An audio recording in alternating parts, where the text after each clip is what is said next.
All of this news is for some reason breaking on Twitter. It's been awesome following these people who know a thing or two about superconductors, but in particular, these superconductors that are at room temperature is the holy grail of physics in the world. If we can find that, it's just things are going to be cheaper, transportation is going to be better. Pretend that people don't know anything about what you're talking about. What happened? What happened? Not what's a superconductor. Forget that. Just what happened. There were a few people in South Korea who have been working on the idea of a room temperature superconductor that they've kind of known about. It saw some blips on a graph, basically. So they've been working on this for a long time. Then, all of a sudden, in the middle of the night, we get a paper published to a very weird journal that isn't peer-reviewed or anything, so it's odd. And it says, hey, we found a room temperature superconductor. And normally superconductors have to be in very cold environments. Yeah, extremely cold, like almost like absolute zero, like 0 Kelvin or whatever. And all a superconductor is a substance that has no resistance to conducting an electric current. They've done things where they put stuff in like liquid, I think helium, and this was in like 1913 or whatever, a long time ago. And this machine just ran for years. And it just it didn't ever run out of energy. But up to this point, it's had to be under extremely low temperatures or under extremely high pressure, like where the Titanic is. Right. Like that amount of pressure. And so it's a thing that has no resistance to an electric current, but it needs electricity in order to power it, if that makes sense, because you have to have it in like somewhere where the temperatures are so cold. Yeah, so you have to put electricity or right. energy into the coldness to be able. It's not usable right now because there's MRIs use superconductors and things like that, but these things are so expensive and massive, so it's just kind of dumb. So there were some guys in South Korea who published this paper in the middle of the night, and it was kind of error-filled and seemed like it was rushed out, which is odd, but what they were showing kind of made sense. And so the internet and Twitter just blew up with this information. And then all of the scientists and all of these people kind of came together, and I mean, they're trying to replicate this in the United States. It's allegedly been replicated in China. But we never know if that's real or not, but there is video and stuff. It's a huge topic in China. We're not sure yet at the recording of this. This is all happening so rapidly and quickly that we actually delayed recording this podcast episode, hoping that the guys in the US who are trying to replicate it basically in their garage. There's a lot of question and speculation right now about what's going on. People are trying to replicate it, but if it were real, if this was real, what does that mean for the average person? It would basically mean that we would be able to have supercomputers in our hands. We would be able to have batteries that never die. People are talking about like flying cars and stuff. Yeah, like flying cars. You would be able to have. That's what I told Kelly. I was like, this is the thing that gets us. If it's true, this is the thing that gets us to the Jetsons. Yeah.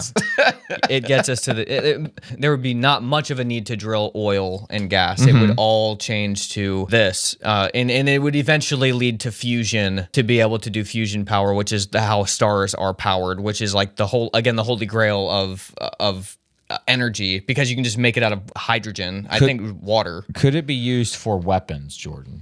Okay, I just saw Oppenheimer, so I know that's the first thing they want to do. I don't even know. I'm so not interested in. I mean, if you have something that can just hang on to electricity, basically. Probably energy or whatever. I mean, you could just have robots just like fighting forever. I guess, I don't know, shooting forever. What's your defense against never that? Stop coming. The cool thing about this material is that it's made out of extremely cheap material. It's made out of copper and lead, and when you combine those two things in a very specific way. A very, very specific way, as in like they don't exactly. I think even the guys who publish these papers don't even know how it truly works. They just kind of fell into this because they were doing the experiments, and then the tube that they were working with cracked at the perfect time. Like it's a crystalline structure, and so there's a million, billion, trillion different possibilities of these atoms being in these right spots. It's like, think about Plinko. When you drop it, imagine if there is a thing going this way and you drop it, it's normally going to hit and go left. But a few of them, or you need all of them to hit and go to the right. Yeah. So the chances of that happening are very, very little, and only happens a few times when you do these experiments. So there's trillions of possibilities of this. And so a computer, you couldn't have enough computers running to find this particular exact thing.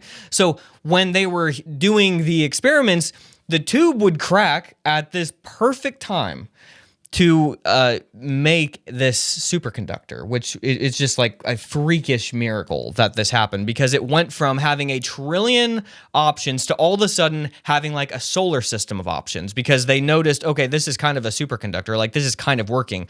So we know, even though we don't really know what we did or what happened, we can get have closer. Some parameters yeah, there's now. we can see things in our peripheral vision, which makes me believe that it actually is real, that these guys truly believe that they have something, because there's all this infighting of who did what and why and stuff.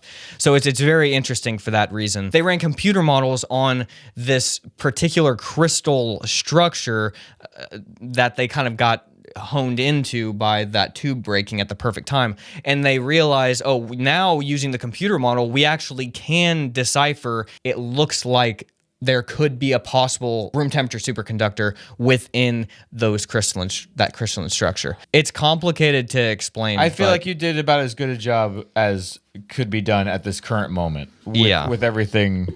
It's coming it's up just wild, as quick as it is. And the real crazy thing about this is that this is accessible to anybody. Like if you could just use stuff that you have at your house almost. Like you just need to get a couple of things, and if you were a scientist, you would be able to do this from your home. Oh. There's a lot of people that think that LK-99, which is the crystalline material, they think that this isn't like the holy grail. It's not the end all be all. It's not going to be the thing that changes the world, but it's the first step in like, oh, okay, in 10 years, we'll be able to develop this and hone this down to where it's like actually changes the world. My word. You know, I was talking to Dad about it the other day, and he said, this happened right when you guys were born. Somebody overseas said, we figured out how to do this, and nothing came of it. Mm-hmm. And my question is, like, why lie about that? Do you just think that you have it figured out, and you just don't?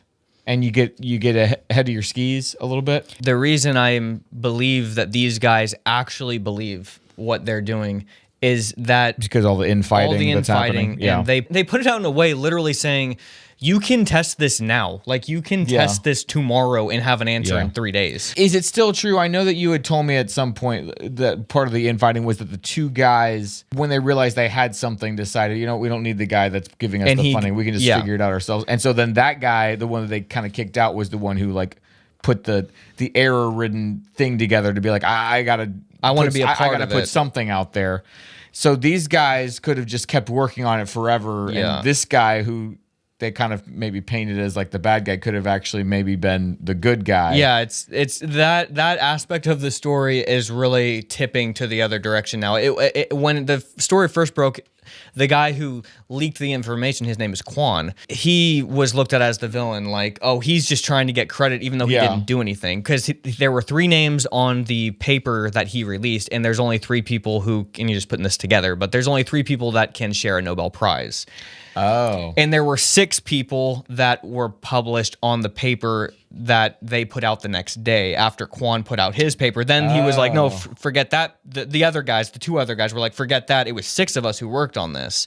And then they tried to fix the paper that he put out. Again, it's just all speculation, but it's odd. It's odd. But I'm appreciative of Quan because these guys have known about the superconductor thing for like 2 or 3 years. Like as soon as COVID happened and all the crazy lockdowns, like literally right when that happened, they figured out what they have now, and they've kind of been keeping it to themselves for years now. Yeah. And so now Quan was like, hey, we're putting this out to everybody to get this figured out, and also I'm going to get credit for it. So I don't really care if he did it or not. It's kind of helpful to everybody. Jordan, all throughout COVID, I told you, look, Jordan, things, you don't know how, you don't know what's going to happen, but things reset themselves, and everything's going to be okay. And so I can tell when you talk about this, you have this little twinkle in your eye that says, well, the tides have turned. Yeah, I think this is the thing, Yeah. because it started right during COVID. Well, I think if it really is real, it is pretty crazy that it happened, because we all kind of know what's going on with the energy thing, and now they're calling, well, I don't even know if I can say this on here without getting,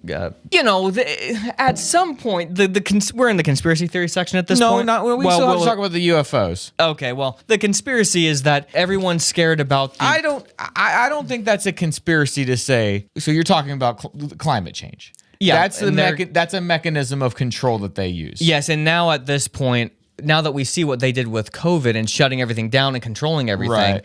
Well, they're still hanging on to to climate change. Right. And so the thought is, well, at some point, if they've already taken control with COVID, couldn't they just say, "Hey, you can only drive this many miles"? We have a new emergency, right? And I don't think that's a conspiracy to say. Okay. Like any sort of measures that would be taken on that topic would be top-down control things. It's not just like a voluntary, "Come on, guys, let's do better." No. You know what I mean? So yeah. But that's why this is what I told you. That's why this is. If this is true, would be so interesting, because they would have to immediately come up with some new mechanism of control. Because now they wouldn't have control of energy because it's so freely available. Because everybody would just say... And it's clean energy. It's everybody clean. Would say, well, we fixed it. It's all clean now. And it's free. So then what becomes the new thing? Yeah, that's the thing. What becomes the new thing? I know. So it was perfect that it happened right at COVID, because if it really is real, it was the exact antithesis or anti whatever to what they were doing. All of a sudden it's like, no, now we're going to take the control out of the government's hand by making energy just even more ridiculously available. This is why I try not to worry about things in life, because it's like you can't even imagine what the solutions are going to be. What if you could just create electricity just for free on your own? And it would never run out. It's just a whole new world. That just becomes a whole new world all of a sudden. Yeah, you would have cars and vehicles that pretty much just you never had to. Would have like a Tesla that you would never have to charge the battery. Right. Basically, that's kind of the extreme of this. If it was like a flying car or something like that, you would be able to. That's kind of what maybe this is opening up. I think they'll have to redirect to some kind of war. They'll say, well, look, this new technology it's a Pandora's box of our enemies are going to use this against. I mean, it's going to be Oppenheimer again. It's going to be like, we got to get ahead of this. We got to create. So, and then there becomes like this fear of like, we're hearing reports that they're creating this super weapon with this new technology. Like it'll be that kind of thing. Yeah, if it's all true, then that would be. I know, that's what I was saying. If it's true, we're only going to hear negative things about it. So let's see. I hope that we explained that well enough. I think we did about as good a job as a YouTube podcast could possibly do. I think you did great. Thank you for explaining that. Yes. All right, I've been up since like 1:15 a.m. off and on, set an alarm, because that's when the guys were over here in the U.S. were going to do the replication process. Pretty tough stuff. You can probably grab it relatively hard. Oh, that looks angry. They actually put out the video on Twitter. This video that you're watching now. Oh boy, there it is. You can see it standing up on its side. Okay, now remove the magnet. Now it lays flat. Okay, now put the magnet back in.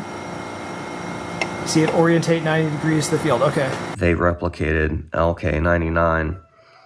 So the world, I mean, we're still at the beginning stages of this, and it's only parts of the rock, LK-99, have this superconductivity property, because it's such a weird crystalline structure. Now they just have to like actually make that part of the crystalline structure bigger, if you know what I mean. So they need to figure that out. He's going to send the rocks to SCU, Southern California University, I'm assuming, and they're going to analyze it. And this is just wild. I can't believe it. I'm so excited, so tired.